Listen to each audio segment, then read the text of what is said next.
Reading डालो। राजस्थान का इतिहास,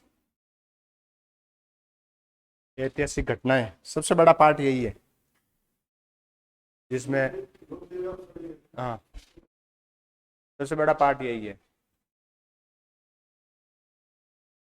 जिसमें 1857 क्रांति, प्रजामंडल आंदोलन, राजनीतिक संगठन, अखबार और राजवंश।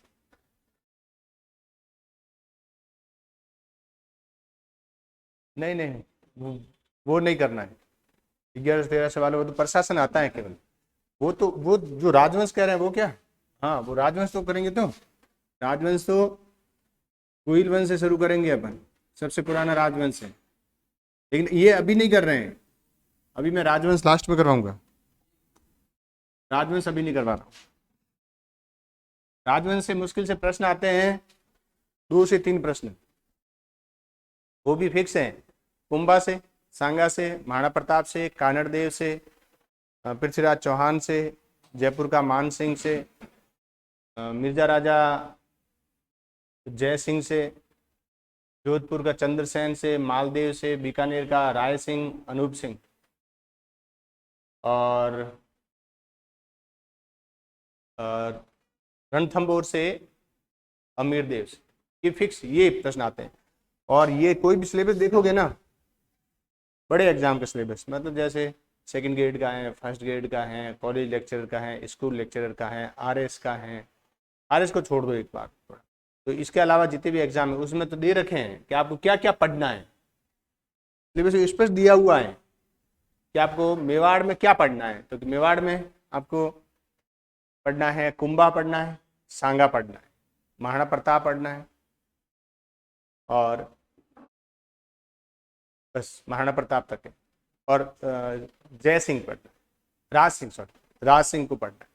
तो ये 4 ही शासकों के नाम दे रखे हो, और वह 4 से जाते हैं। और जितना भी सिलेबस दिया है ना, चाहे वो किसी भी एग्जाम का हो, दिया हुआ तो ये होता है कि 13वीं शताब्दी से लेकर 18वीं शताब्दी तक का इतिहास।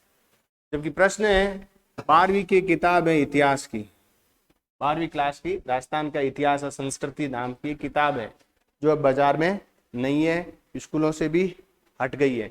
वो पूरी की पूरी किताब सिलेबस में शामिल है, और उस किताब से ही प्रश्न आते हैं 12वीं की राजस्थान का इतिहास और संस्कृति। पुरानी किताब में 2010 से पहले चलती थी, अब वो किताब बाजार में नहीं।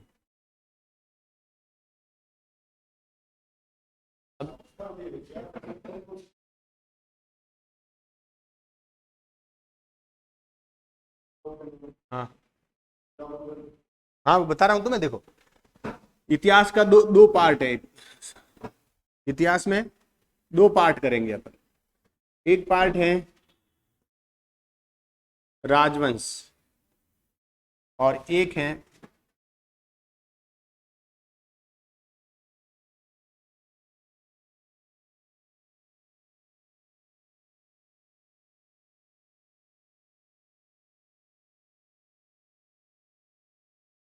दूसरा पार्ट। ये है, एक तो राजवंश आ गया, और दूसरा पार्ट क्या है, स्वतंत्रता संग्राम में राजस्थान का योगदान। पहले ये करेंगे अपन, क्योंकि इसमें हर टॉपिक से प्रश्न आ रहे हैं। ये जो टॉपिक है ना, इसमें हर टॉपिक से प्रश्न आ रहे हैं। यहाँ फिक्स प्रश्न है क्या, कहाँ से आने हैं। यहाँ से देखो, इसमें क्या क्या पढ़ेंगे, 1857 की क्रांति पढ़ेंगे। एक प्रश्न निश्चित रूप से आना है। एक क्या, कभी कभी तो 2-3 के क्वेश्चन आ जाते हैं।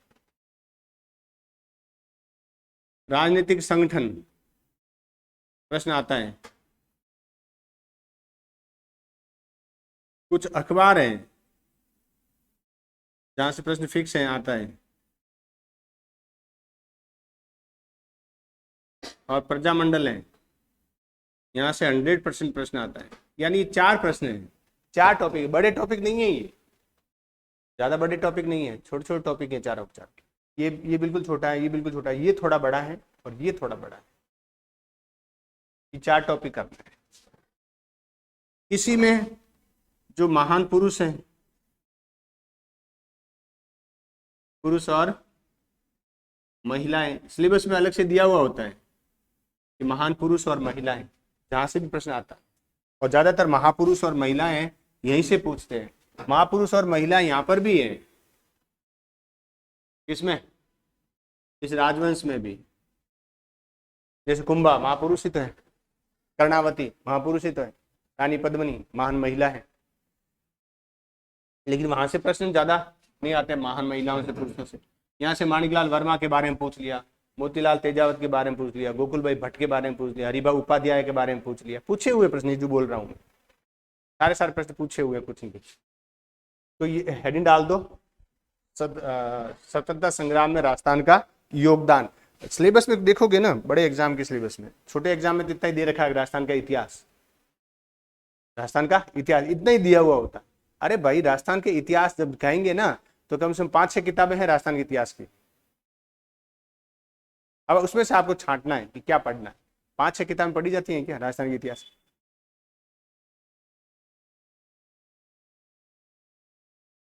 इन छोट अरे बड़े एग्जाम, कितने बड़े एग्जाम हो ना, चाहे RS हो, 5-6 किताब राजस्थान के इतिहास थोड़ी पढ़ी जाती है, नहीं पढ़ी जाती है। हिंदी ग्रंथ अकादमी की कम से कम राजस्थानी इतिहास, कला, इतिहास, संस्कृति और राजवंश से संबंधित कम से कम 15-16 किताबें, लेकिन वो पढ़ने लायक है।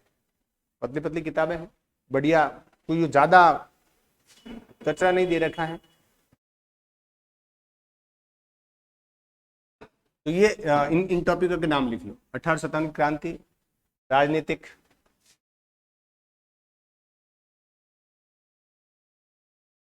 संगठन, अखबार, प्रजामंडल, इसी में महान पुरुष और महिलाएं भी शामिल है। महापुरुष और महिलाएं।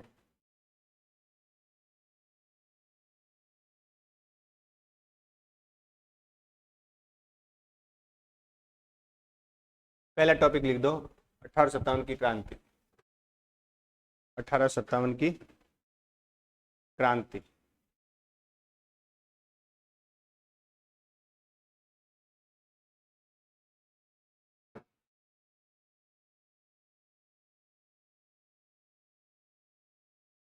राजस्थान में 1857 की क्रांति से संबंधित फिक्स प्रश्न है कि कहां कहां से आना है। एक तो प्रश्न कभी छावनी के बारे में पूछ लेते हैं कि 1857 क्रांति के दौरान राजस्थान में कितनी सैनिक छावनियां थी, 6, और 6 का मिलान पूछ लेते हैं। क्या दे देंगे, मिलान करो, या मिलान करके क्या देते, गलत छाटो। एक प्रश्न। दूसरा प्रश्न आता है, AGG का प्रश्न आ जाता है, एजेंट टू गवर्नर जनरल कौन था। फिक्स प्रश्न है, लगभग हर दूसरे तीसरे एग्जाम में पूछते हैं। अधिनय सेवा बोर्ड जो एग्जाम लेता है वहां तो पूछते ही पूछते हैं, क्योंकि AGG 2 थे। पहले तो था, क्रांति शुरू होने से जस्ट पहले था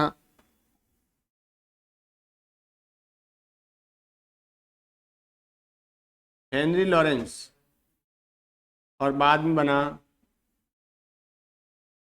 क्रांति के दौरान पैट्रिक लॉरेंस। जब क्रांति शुरू हुई तब ये था, जब इंडिया में शुरू हो गई तब, राजस्थान में नहीं, इंडिया में शुरू हुई तब। अलग अलग डेट अलग अलग हैं, 10 मई, 28 मई अलग अलग आता है। और फिर पैट्रिक लॉरेंस।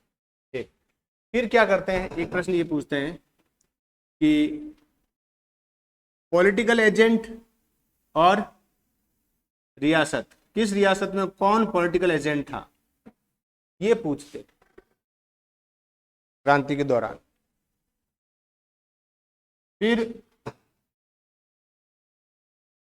राज्य और शासक, किस रियासत का शासक कौन था, बीकानेर कौन था, जोधपुर का। तो बीकानेर का पूछा, जोधपुर का पूछा, जयपुर का पूछा है, कोटा का पूछा है, उदयपुर का पूछा हुआ है, और धौलपुर का पूछा हुआ है, अलवर का पूछा हुआ है। क्रांति के दौरान शासक कौन था, क्योंकि ये सारे के सारे अंग्रेजों के सपोर्टर थे। चाहे बीकानेर का शासक है, चाहे जयपुर का है, ये सारे के सारे अंग्रेजों का 1857 क्रांति के दौरान फुल सपोर्ट किया। कोटा वाले ने सपोर्ट नहीं किया, कोटा वाले राम सिंह ने सपोर्ट नहीं किया। उसने कहा मेरे हाथ में कुछ नहीं है, तुम जानो तुम्हारा काम, मैं कुछ नहीं कर सकता, स्पष्ट मना कर दिया। सारे साथ में थे अंग्रेजों के, सब के सब। एक कोटा वाला साथ में नहीं था तो विरोध भी नहीं किया अंग्रेजों। उन्होंने कह दिया कि देखो तुम संभालो, मेरे से नहीं संभलता, जो सेना है वो मेरे नियंत्रण में नहीं है। तो एक तरह से उसकी सहानुभूति क्रांतिकारियों के साथ थी। मेवाड़ के जो महाराणा थे, कौन थे 1857 क्रांति के दौरान? पढ़ा नहीं कभी? स्वरूप सिंह थे। उन्होंने क्रांतिकारियों का अगर विरोध नहीं किया तो अंग्रेजों का भी विरोध नहीं किया, लेकिन अंग्रेजों के साथ थे। जरूरत पड़ी तो सेना भेजी है। बीकानेर के महाराजा सरदार सिंह जी बड़े स्वामी भक्त थे अंग्रेजों के, कट्टर स्वामी भक्त थे। नहीं किया किसका? अंग्रेजों का। मैं उनकी बात कर रहा हूं जो अंग्रेजों के सपोर्टर थे। मैं उनकी बात नहीं कर रहा हूं अभी जो क्रांतिकारियों के सपोर्ट थे। क्रांतिकारियों के दो जने सपोर्टर थे, दो ही रियासतें थी, एक तो ठिकाना था अहुआ वाला और एक शाहपुरा, वो क्रांतिकारियों के पक्ष में थे। तो ये कुछ प्रश्न है जहां से प्रश्न आते हैं। फिर एक प्रश्न पूछा है कि कहाँ, किस रियासत में जन आंदोलन हुआ था? जन आंदोलन मतलब क्रांति सैनिकों ने शुरू की और जनता तक फैली थी, कि जनता ने भी सहयोग किया था। लेकिन एक रियासत ऐसी है जहाँ केवल जनता ने विद्रोह, जनता ने जबरदस्त विद्रोह किया, तो वो था कोटा। मेजर बर्टन की हत्या कहाँ हुई? मैक मॉसन की हत्या कहाँ हुई? ये प्रश्न पूछे हुए हैं। ठीक है, तो इनको अपन लिखो। देखो, सबसे पहले तो ये है कि वैसे राजस्थान में नहीं पूछने वाले कि क्रांति की शुरुआत क्यों हुई, वजह क्या थी।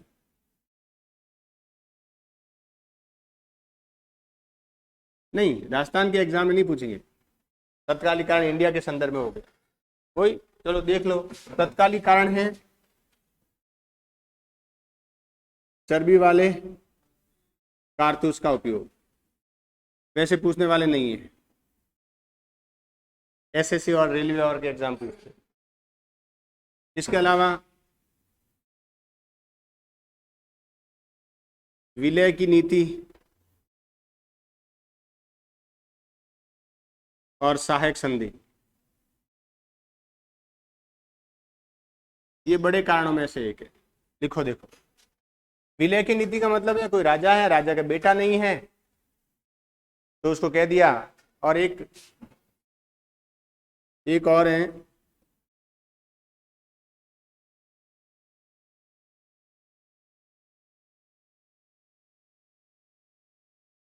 गोद निषेध की नीति, कि गोद नहीं लेना है, आपके बच्चा नहीं है। जैसे झांसी की रानी लक्ष्मीबाई थी, उनके पुत्र नहीं था तो उन्होंने दत्तक पुत्र लिया, यानी पुत्र गोद लिया।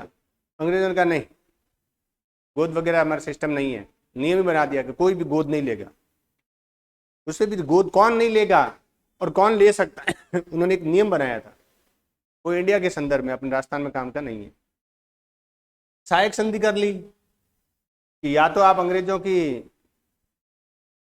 मतलब कोई भी रियासत है, उसको कहा कि हम आपके सहायक हैं, आपकी किसी प्रकार की कोई भी संकट, कोई युद्ध हो जाता है, आ जाता है, या पड़ोसी से कोई हो जाता है, तो हम आपके साथ हैं।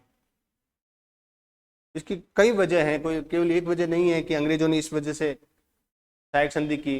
रियासतों के जो शासक थे उनकी भी मजबूरी थी सहायक संधि करने की। चलो उन्होंने संधि कर ली, बट चलो मित्र हो गए, वो ठीक है, मित्र हो गए, गड़बड़ कहाँ है। लेकिन उन्होंने एक नियम बना दिया कि जब हम सहायक संधि करेंगे तो आपकी सेना है वो समाप्त हो जाएगी, आपकी सेना नहीं रहेगी आपके दरबार में, रियासत में। तो किसकी रहेगी? अंग्रेजों की सेना रहेगी। वही सैनिक अंग्रेजों की सेना में, यानी वो सेना एक तरह से ये कहें कि रियासत की सेना को भंग ही कर दिया गया। खत्म कर दी गई। और अब क्या किया कि ब्रिटिश जो आर्मी है वही आपकी दरबार में रहेगी, यानी आपकी रियासत में वही काम करेगी, और उसका खर्चा सारा का सारा वो राजा देगा जिसके रियासत में वो सेना रह रही है। जब भी युद्ध होगा और आपकी सेना रियासत के लिए लड़ने जाएगी तो उसका खर्चा भी राजा देगा, यानी राजा की सेना है वो खत्म। अब राजा अपनी सुरक्षा के लिए पूर्ण रूप से कहाँ रह गया, किस पर निर्भर हो गया, जनता पर।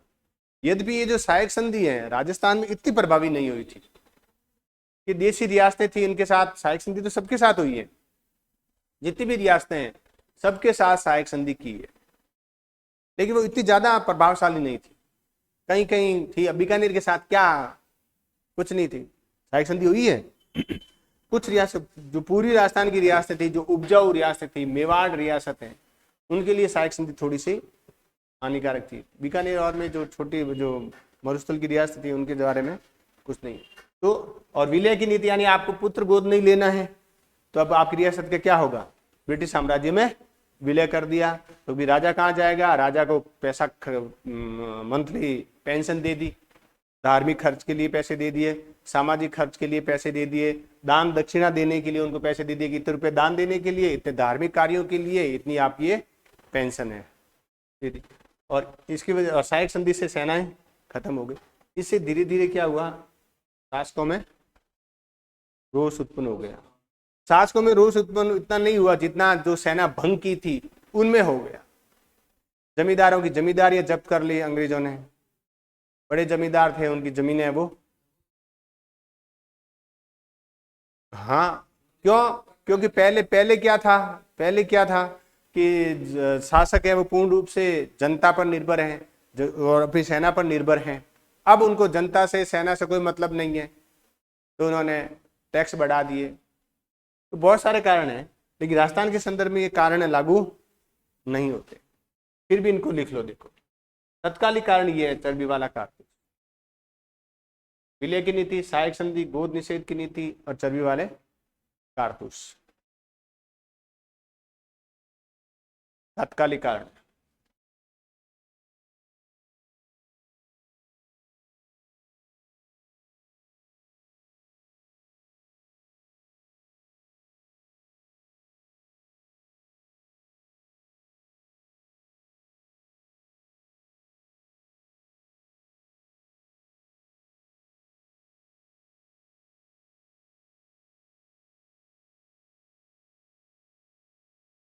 ठीक है, अब देखो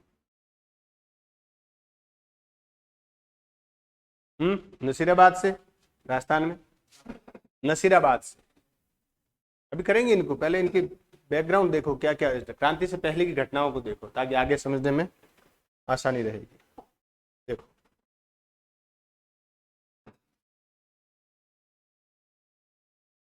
राजस्थान में जो अंग्रेज अधिकारी रहते थे उनके दो केंद्र थे, एक था अजमेर, या मैं इसको नसीराबाद कहूँ सही रहेगा। नसीराबाद में छावनी थी, सबसे बड़ी छावनी थी अंग्रेजों की राजस्थान में, और अजमेर का जो दुर्ग है वो इनका मुख्यालय था।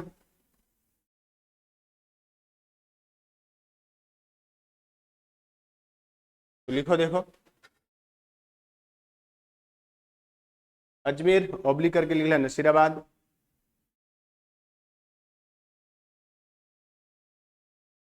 सबसे बड़ी छावनी जहाँ बहुत बड़ी संख्या में मात्रा में हथियार बारूद वगैरह रखा हुआ था।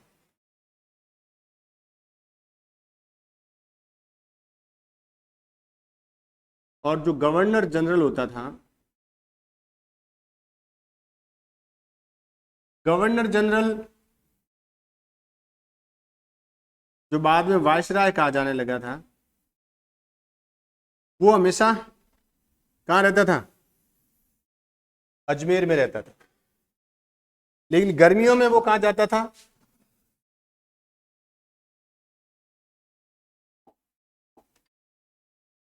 गर्मियों में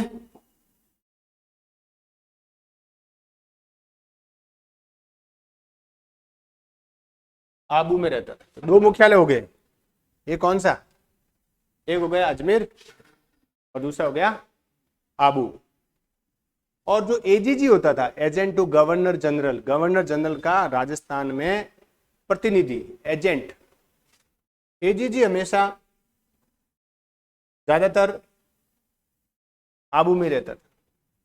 देखो, agent to governor general, agent to governor general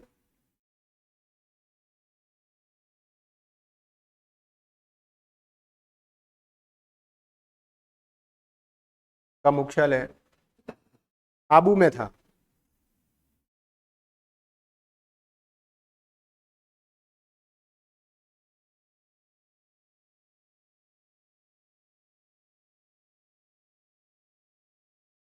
ठीक है, अब देखो गवर्नर कौन था,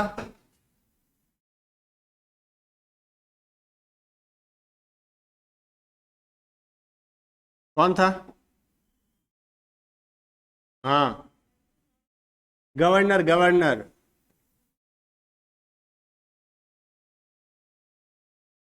कैनिंग, गवर्नर जनरल,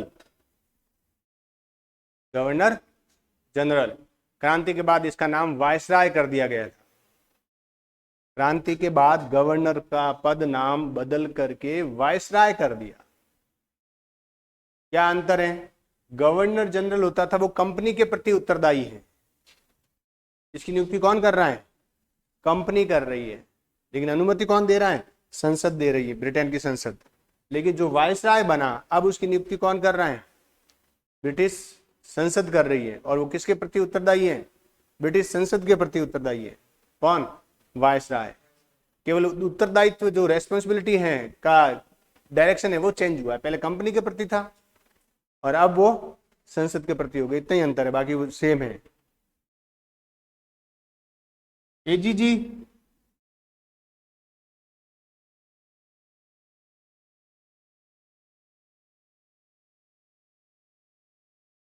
पहले हेनरी लॉरेंस और फिर बना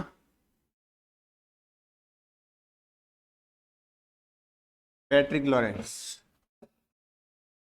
आया वो प्रश्न है कि क्रांति के दौरान एजीजी कौन था, एजेंट टू गवर्नर जनरल कौन था, ऑप्शन में था पैट्रिक लॉरेंस। क्रांति के दौरान, ऑप्शन में हेनरी लॉरेंस भी होगा लेकिन क्रांति के दौरान पूछा है तो पैट्रिक लॉरेंस। क्रांति के समय गवर्नर जनरल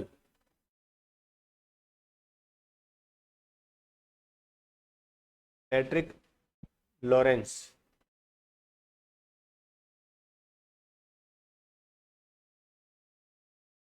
अब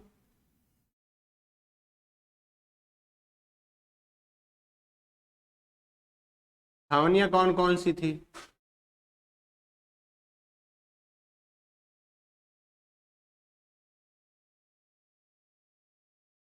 छावनियां कौन कौन सी थी, तो देखो एक तो छावनी है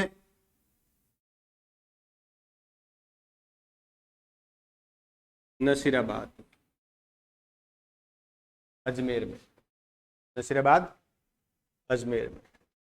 एक नसीराबाद के दक्षिण में एक जगह है जिसका नाम है ब्यावर,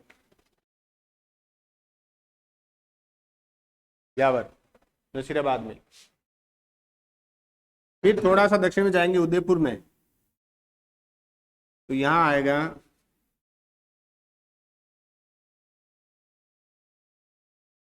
खैरवाड़ा की छावनी। फिर यहां वैसे तो आती थी मध्य प्रदेश में लेकिन उस समय राजस्थान की रियासत में माना जाता था, नीमच मध्य प्रदेश में, वर्तमान में, उस समय मेवाड़ में आती थी ये, मतलब ये राजस्थान की रियासत राजपूताना में आती थी।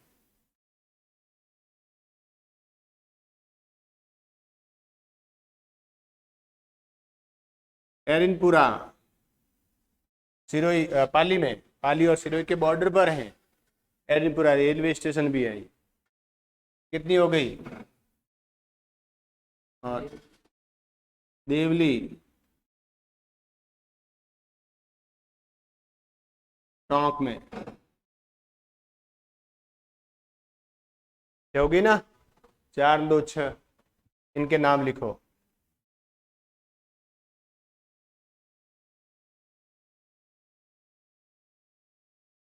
छावनियों के नाम लिखो। रियासत का नाम जरूर लिखना सामने। अजमेर रियासत नहीं थी, ध्यान रखना। अजमेर रियासत नहीं थी, ध्यान रखना।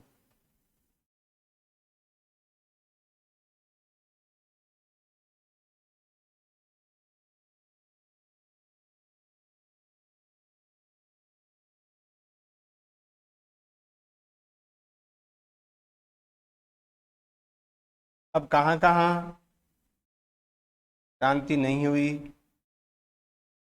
देखो,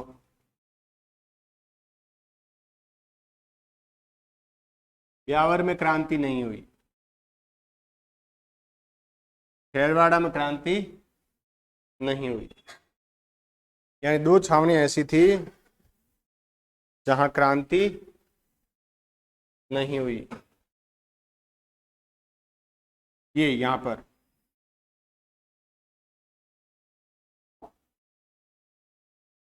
क्रांति नहीं हुई और ब्यावर में क्रांति नहीं हुई। बाकी सभी जगह क्रांति हुई है। कोटा छावनी नहीं थी, कोटा छावनी नहीं थी, यद्यपि अंग्रेजों की बड़ी सेना वहां थी, जिसको रिजेंसी भी कहते हैं, लेकिन छावनी नहीं थी। ये जो देवली की छावनी है वो कोटा के नियंत्रण में थी, नोट करके लिख लेना। देवली की छावनी कोटा कंटीजेंट में थी। देवली की छावनी कोटा कंटीजेंट में थी या कंटीजेंसी में थी।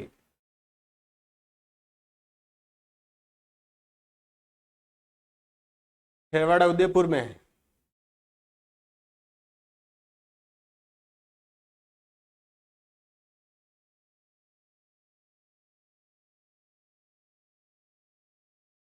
खेरवाड़ा उदयपुर में।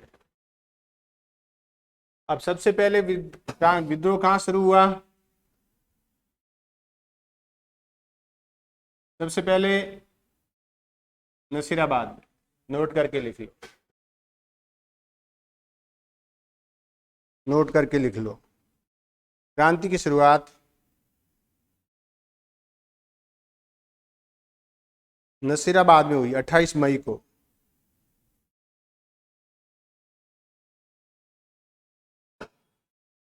कितने मई को? 28 मई को। ये डेट ध्यान रखना, पूछ लेते हैं कभी कभी कि कब शुरू हुई राजस्थान में क्रांति की शुरुआत, कब हुई? 28 मई को पूछते। कौन सी बटालियन ने किया? तो 15वीं और 30वीं नेटिव इन्फेंट्री ने विद्रोह किया। नोट करके लिखना, आराम से लिख लो। 15वीं और 30वीं नेटिव इन्फेंट्री ने 15वीं और 30वीं नेटिव इन्फेंट्री ने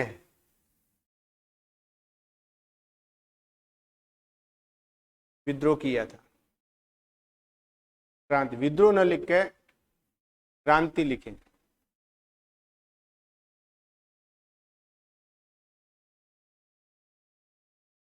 नसीराबाद। यहां पर जितने भी जगह है ना, जैसे सभी जगह कोई न कोई नेतृत्व करता है, क्रांति का नेतृत्व करता है। यद्यपि देवली में कोई नेतृत्व करता नहीं है।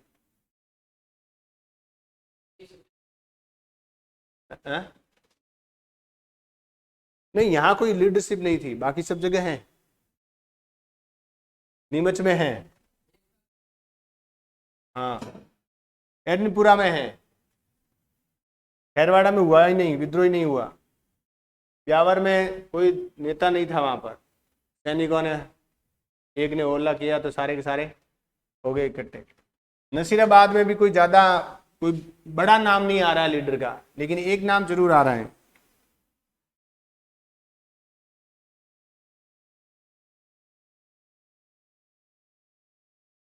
ये नोट करके लिखना। नसीराबाद में बख्तावर सिंह के नेतृत्व में, बख्तावर सिंह के नेतृत्व में विद्रोह हुआ।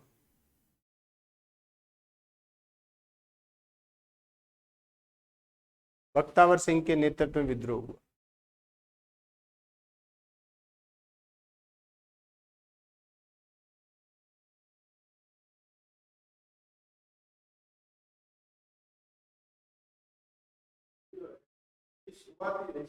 हाँ, शुरुआत यहीं से हुई। सबसे पहले 15वीं बटालियन ने, हाँ हाँ, विद्रोह का। फिर 30वीं इन्फेंट्री और आ गई। इन्फेंट्री का मतलब पैदल सेना, और पैदल सेना हमेशा भारतीयों की होती थी। नाम है 15वीं नेटिव इन्फेंट्री। नेटिव का मतलब यही है कि उसमें भारतीय सेना होगी, भारतीय सैनिक होंगे, और वो पैदल ही होंगे। पदाती सेना, घुड़सवार नहीं।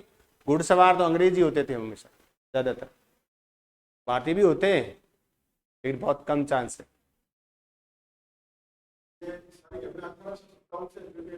ये सारी घटनाएं 1857 की रिलेटेड है, और 28 मई की घटना बता रहा हूं मैं, सारी की सारी 28, 29, 30 मई की घटनाएं बता रहा हूँ। 1857 क्रांति से संबंधित, और वो भी जो भी बता रहा हूँ वो खाली नसीराबाद की बता रहा हूँ।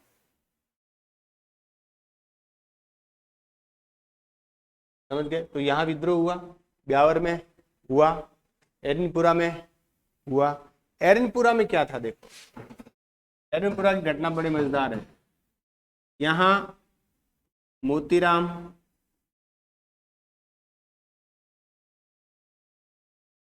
शीतल प्रसाद और तिलक, ये 3 क्रांतिकारी थे। इन्होंने विद्रोह का नेतृत्व किया एरनपुरा। इंपॉर्टेंट है, क्या दिक्कत है यहाँ, क्या थी यहाँ। जैसे उन्हें सूचना मिली कि नीमच में विद्रोह हो गया है, नसीराबाद में सैनिकों ने विद्रोह कर दिया, तो इन्होंने भी विद्रोह कर दिया। अब यहां से जो सैनिक हैं, हर छावनी में एक ही नारा चल रहा था, दिल्ली चलो, चलो दिल्ली, चलो दिल्ली। अरे दिल्ली में क्या प्रसाद है क्या? अंग्रेज तैयार बैठे थे, निकलसन, हडसन, नील तैयार बैठे कि आने दो इनको।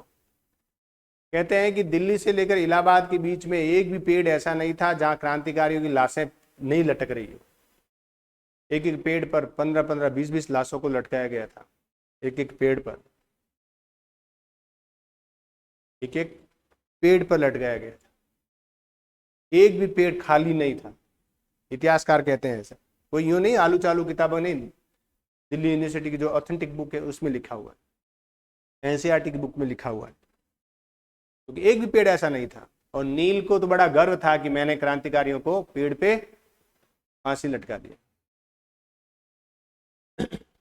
तो यहां से कहा गए, यहां से जो क्रांतिकारी हैं वो गए आउआ। कहाँ गए? आउआ। और इन्होंने नारा दिया था, चलो दिल्ली मारो फिरंगी। ये नारा किसने दिया? एरनपुरा के क्रांतिकारियों ने दिया। तो नेक्स्ट लिखो, देखो एरनपुरा में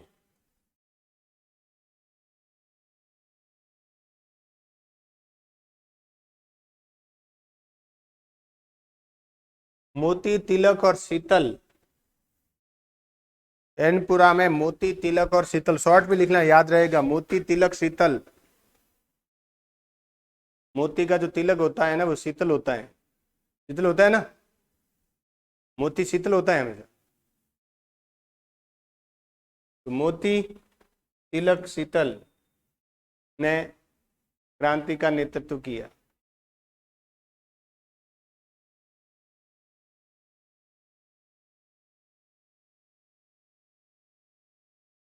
और यहां से वो कहाँ गए, आहुआ गए, कहाँ से, एरनपुरा से, और फिर आहुआ से फिर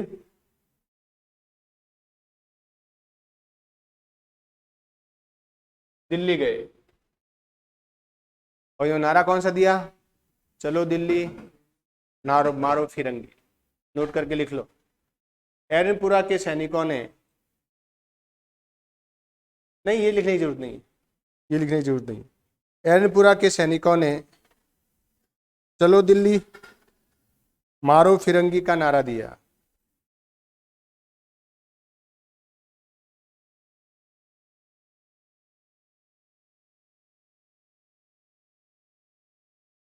चलो दिल्ली मारो फिरंगी, और ये नाम ध्यान रखना, एरनपुरा में।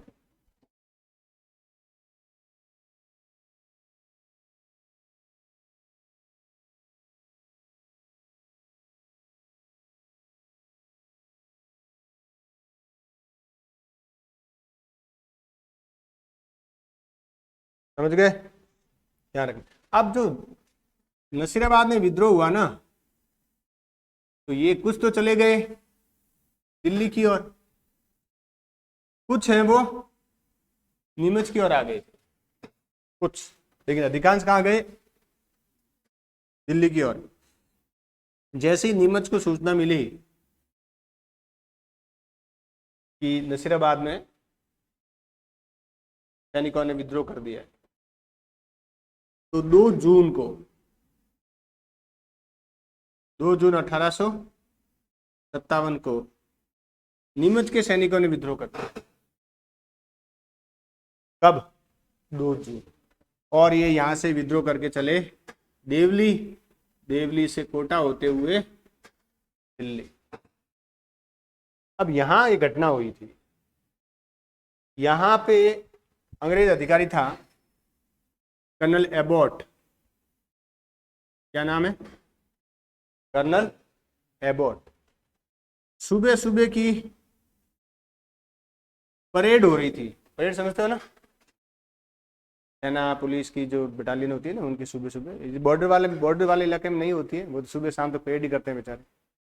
पुलिस वाले होते थे छावनी में जो बैठे हैं, उनकी सुबह सुबह एक परेड होती थी, यहाँ पर भी होती है, पुलिस लाइन जाके देखो सुबह सुबह।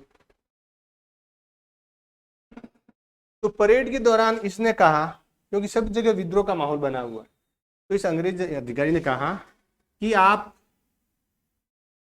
शपथ लो, किससे कहा, सैनिकों से। कैसी शपथ लेनी है, कि अंग्रेजों के प्रति राजभक्ति की शपथ लेनी है, क्या विद्रोह नहीं करोगे, हमें विश्वास दिलाओ कि आप विद्रोह नहीं करोगे। अंग्रेज सैनिक सुनते रहे। तो एक सैनिक था मोहम्मद बेग, कोई नहीं बोला, लेकिन इससे रहा नहीं गया। उसने कहा अच्छा तुम ही होशियार हो कि तुम कह रहे हो कि हम शपथ लें राजभक्ति की और तुम्हारा विश्वास नहीं तोड़े।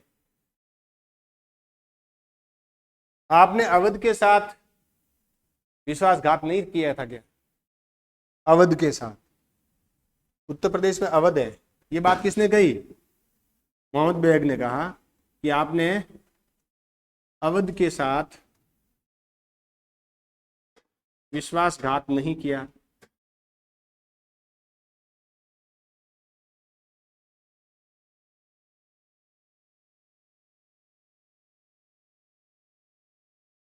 अवध का सिस्टम ये था कि अंग्रेजों ने बंगाल जीत लिया, उत्तर भारत का बड़ा हिस्सा जीत लिया था, इलाहाबाद वगैरह उत्तर प्रदेश का हिस्सा, तो अवध को उन्होंने एक सुरक्षित राज्य घोषित किया था कि हम तुम्हारे ऊपर कभी आक्रमण नहीं करेंगे, तुम्हारी रक्षा का दायित्व हमारा है, तुम्हारा प्रशासन है वो हम चलाएंगे।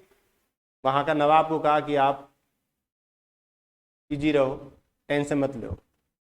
ये कब की बात है, ये 1765 की बात।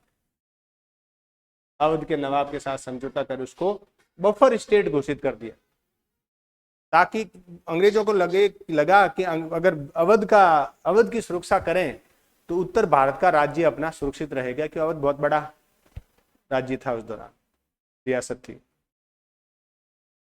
लेकिन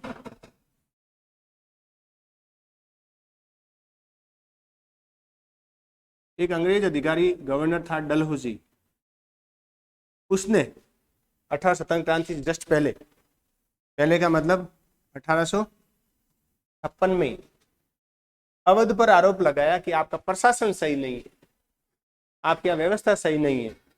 जबकि प्रशासन कौन चला रहा है? अंग्रेजों का ही प्रशासन है। अवध का नवाब तो वाजिद अली शाह तो नाम मात्र का है। नवाब कौन था? वाजिद अली शाह। वो तो नाम मात्र का है बेटा, बस सीट पर बैठा है। बाकी सारा प्रशासन व्यवस्था, शासन व्यवस्था, राजस्व व्यवस्था जो सिस्टम है वो सारा का सारा कौन चला रहे? अंग्रेज। और उन्होंने आरोप लगाया कि आपकी प्रशासन व्यवस्था सही नहीं है, इसलिए अवध का ब्रिटिश साम्राज्य में विलय किया जाता है। इससे ये नाराज था कि आपने भी तो विश्वास दिलाया था कि हम अवध का ब्रिटिश साम्राज्य में कभी विलय नहीं करेंगे, लेकिन आपने विलय किया है, तो क्या आपने विश्वासघात नहीं किया? तो हमसे आप कैसे शपथ दिला सकते हो, कि कैसे विश्वास ले सकते हो हमसे कि हम कभी आपके प्रति आस्थावान रहेंगे, आपके साथ विश्वासघात नहीं करेंगे। इस बात को लेकर वहां पर अच्छी खासी झड़प हो गई। अंग्रेजों को ठुक ठुका के वहां से भगा दिया। फिर महाराणा स्वरूप सिंह, वहां से अंग्रेज सैनिक भागकर चित्तौड़ आए। चित्तौड़ में एक जगह है डूंगला में एक चौधरी है रूगाराम, उसके घर में अंग्रेजों ने शरण ली। और रूगाराम जी ने, ये जो देशभक्त है ना, इन्होंने अंग्रेजों को शरण दी थी। क्या दी? अंग्रेजों को शरण दी थी रूगाराम जी ने चित्तौड़गढ़ के डूंगला में। इतने में ही महाराणा, जो मेवाड़ के महाराणा थे स्वरूप सिंह जी ने सेना भेज दी और उनको सुरक्षित ला करके उदयपुर में बैठाया। किसको? अंग्रेजों को। समझ गए? व्यापार करने के लिए आए तो व्यापार के लिए थे, फिर देखा कि यहाँ तो सब बिखरे हुए हैं, हाँ सारे अलग अलग हैं, हम इनको तो अधिकार कर सकते हैं इनके ऊपर।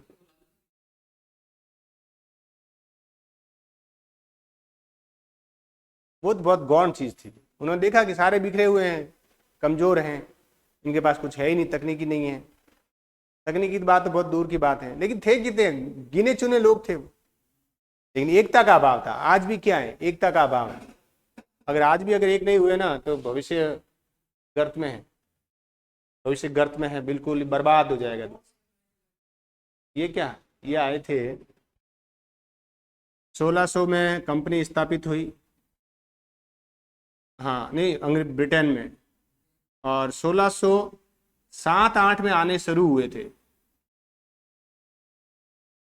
1607-8 में आने शुरू हो गए थे, एजेंट भेजने शुरू कर दिए थे सूरत से, मुंबई से। उत्तर भारत से किधर आएंगे? सड़क थोड़ी आएंगे, पानी वाले जहाज से आए थे मुंबई से। और पुर्तगाली आए थे कोचिन, कालीकट से। चलो लिखो, देखो नीमच में लिखो। कब हुआ विद्रोह नीमच में? 2 जून 1857 को। 2 जून 1857 को नीमच में विद्रोह हुआ। विद्रोह का नेतृत्व मोहम्मद बेग ने किया। नीमच में विद्रोह मोहम्मद बेग ने किया।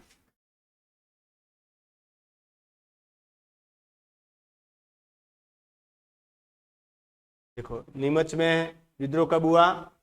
2 जून 1857 को नीमच में विद्रोह हुआ। एक पॉइंट। दूसरा, विद्रोह का नेतृत्व किसने किया? मोहम्मद बेग ने किया। ये प्रश्न आया हुआ है। कौन सा? ये लाइन जो स्टेटमेंट दिया हुआ है ना, क्या आपने अवध के साथ विश्वासघात नहीं किया? इसमें एक सेंटेंस है इसका, ग्राम सेवक के एग्जाम या पटवारी के एग्जाम में आया वो प्रश्न। ये कथन किसका है?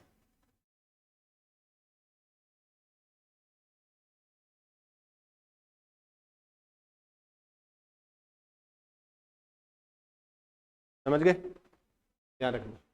कौन है? मोहम्मद बेग ने की। और यहाँ अधिकारी कौन था?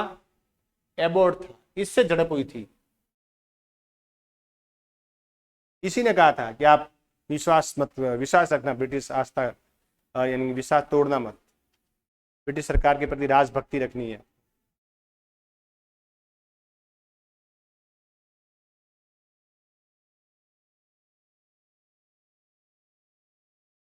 समझ गए?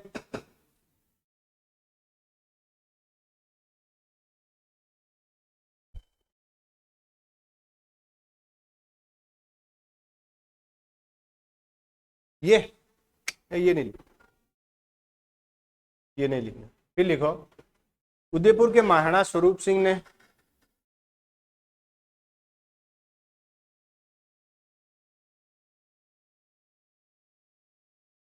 उदयपुर के महाराणा स्वरूप सिंह ने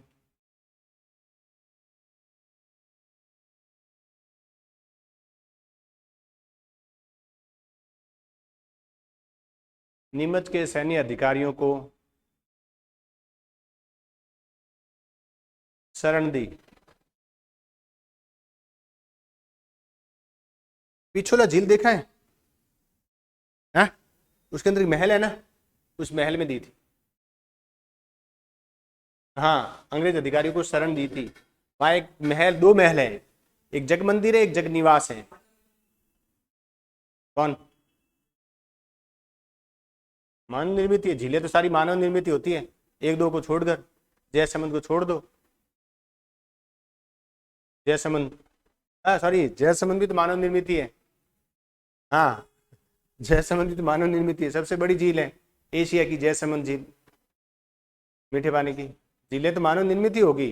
तालाब होंगे वो नेचुरल हो सकते हैं, कि उल्का पिंड गिरा और तालाब बन गया, या पृथ्वी निर्माण प्रक्रिया के दौरान जो खड्डे रह गए, पानी भरा और तालाब बन गए। चट्टानी क्षेत्र जितने भी पहाड़ी क्षेत्र हैं, सारी मानव निर्मित झीलें ही होती है।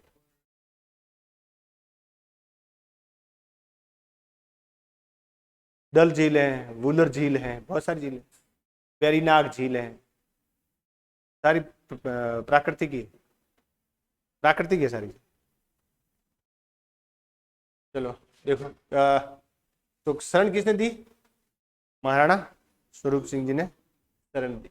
यहां नीमच में ये बात हुई, और इन बात के कुछ ही दिनों बाद ये अफवाह फैला दी कि आटे में हड्डियों का चूरा मिलाया हुआ, हो सके मिलाया हुआ हो। फिर सैनिक भड़क गए। तब एक उदयपुर का सैन्य अधिकारी आया, स्वरूप सिंह ने भेजा कि वहां जाकर के मामला शांत करो। और वो उसने आकर के वहां पर सैनिकों के सामने वो रोटी खाई और कहा कि इसमें कोई हड्डियों का चूरा नहीं। तब जाके सैनिक माने, चाहे वो जो भी रहा हो। लेकिन यहाँ पर एक बार ऐसा एक नोट करके लिखो, नीमच में आटे में हड्डियों का पाउडर, आटे में हड्डियों का पाउडर मिलाने पर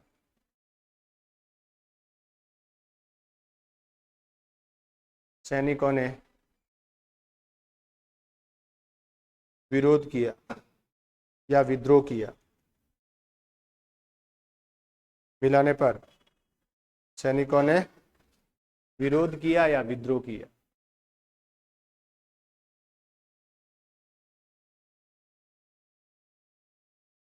समझ गए?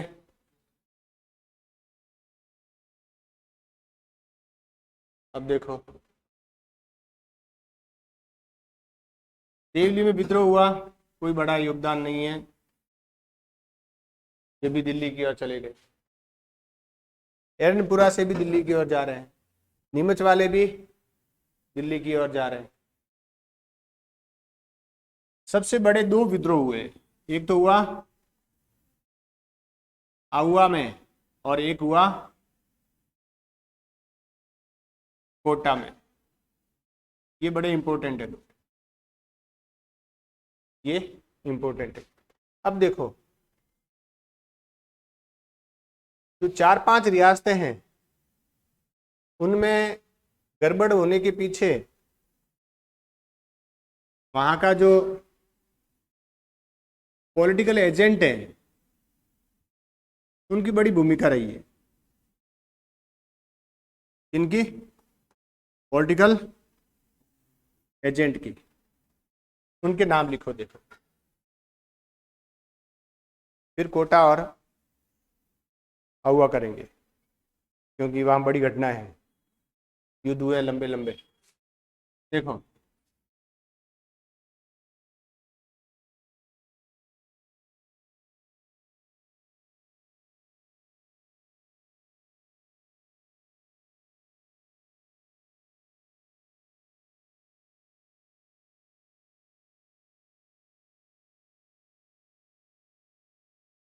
मेजर सॉवर्स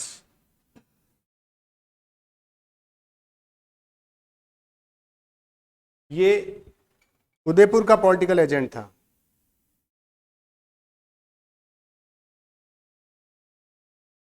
कहाँ का था? उदयपुर का पॉलिटिकल एजेंट। पूछा हुआ प्रश्न है।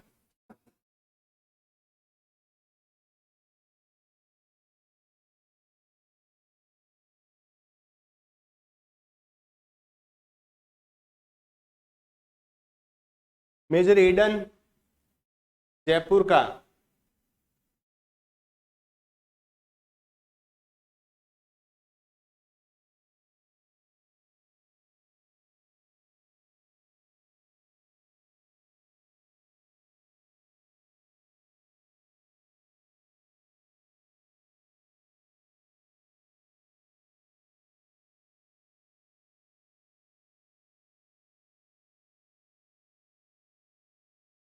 मैक मौसन जोधपुर का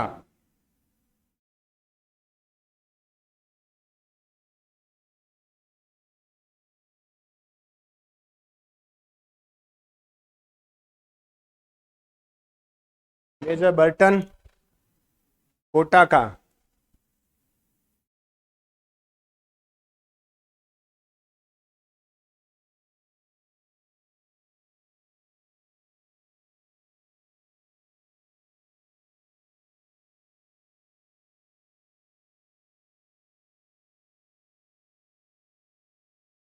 और भरतपुर के दो रहे अलग अलग समय में क्रांति के दौरान, निक्सन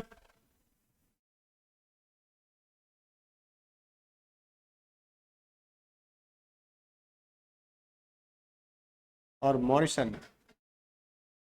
ये पूछा हुआ प्रश्न है, अभी अभी किसी एग्जाम में पूछा था ये,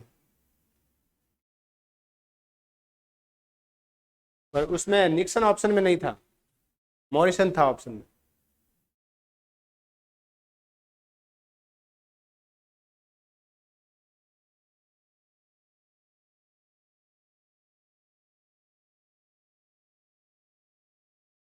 ध्यान रखना है इनका। अब देखो, ये जो महोदय हैं ये क्रांति के दौरान इनको इस दुनिया से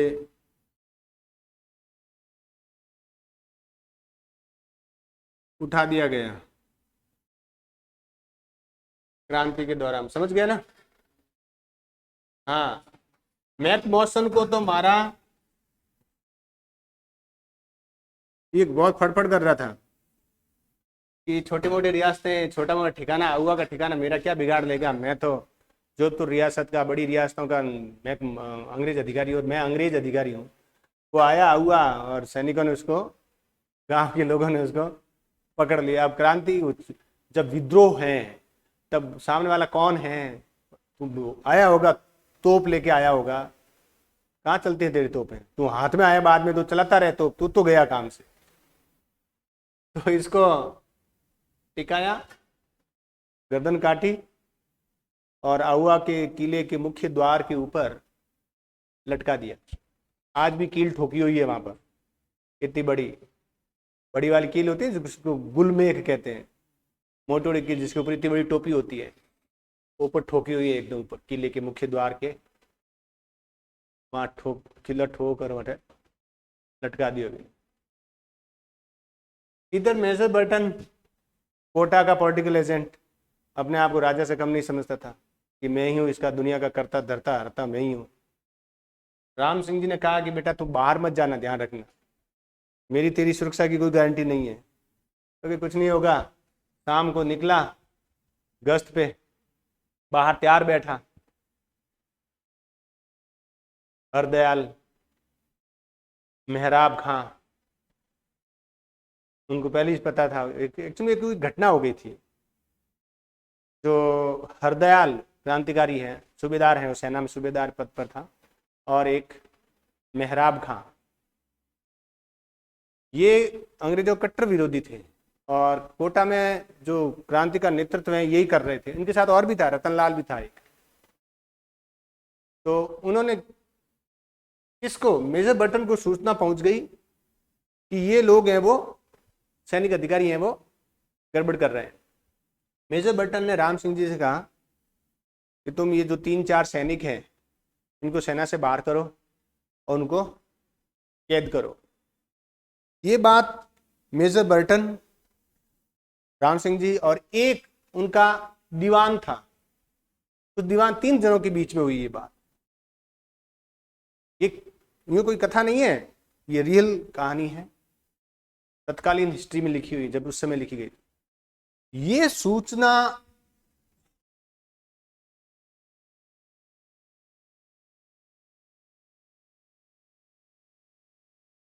सूचना है वो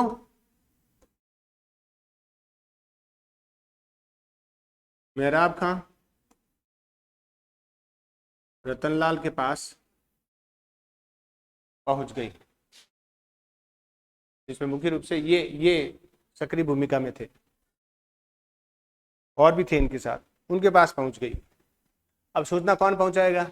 बर्टन तो पहुंचाने से रहा, या तो महाराजा ने पहुंचाई या जो दीवान है, वकील है, दीवान वकील एक ही बात है, वकील का मतलब वो एडवोकेट नहीं है, वकील का मतलब प्रधानमंत्री से, उन दोनों में से किसी ने पहुंचाई है। अब पता चला नहीं किसने पहुंचाई, उसने कहा ठीक है कोई बात नहीं, इन्होंने कहा कोई दिक्कत नहीं है, आने दो इसको बाहर, कभी कभी निकलेगा बाहर। और ये अपनी हैकड़ी में बाहर निकला, पकड़ा, गर्दन काटी और पूरे शहर में घुमाया। पूछते हैं कि किसके सिर को काट कर शहर में घुमाया गया था? Major Burton. ऐसा कैसा? अहुआ में ये घटना अहुआ की है। 3 युद्ध हुए, ये करेंगे डिटेल अपन। 3 युद्ध हुए, 2 युद्धों में जो ठाकुर हैं खुशहाल सिंह की सेना ने जोधपुर और अंग्रेज सेना को पराजित किया, 2 में, तीसरे में पराजित हो। ठीक है, तो हेडिंग डाल दो, कोटा में जन विद्रोह, कोटा में जन आंदोलन।